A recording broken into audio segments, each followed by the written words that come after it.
in terms of the House's time to deal with these sort of glitches.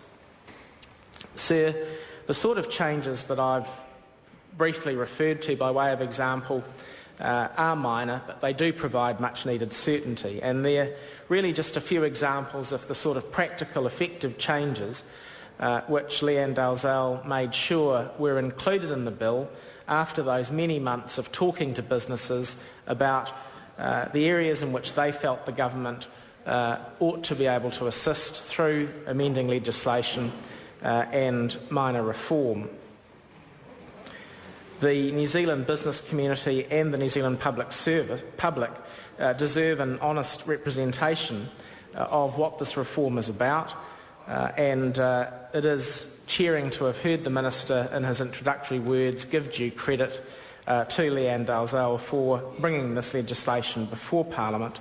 It is an appropriate piece of legislation.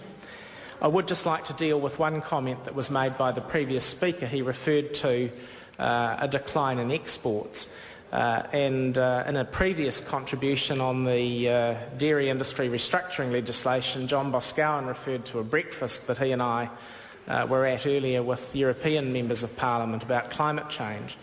One of the real problems that was identified in that discussion, sir, was the potential for export barriers to be raised by certain trading blocs as a result of the possibility of perceptions arising in those different markets that we weren't, or that each of those different markets wasn't taking the issue of climate change seriously. And so, again, we have an important reminder that all policy issues are interlinked, and we can't simply assume that what action taken in one area is going to have positive action in another. We've got to make sure that there is joined-up policy, and this bill is just a small example of that.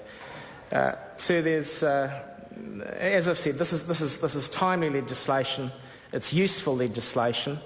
Although there's completely no justification for progressing the bill under urgency through all its final stages, because Labor originated the measure and because it is good law, we will support its passage. Kevin Hay.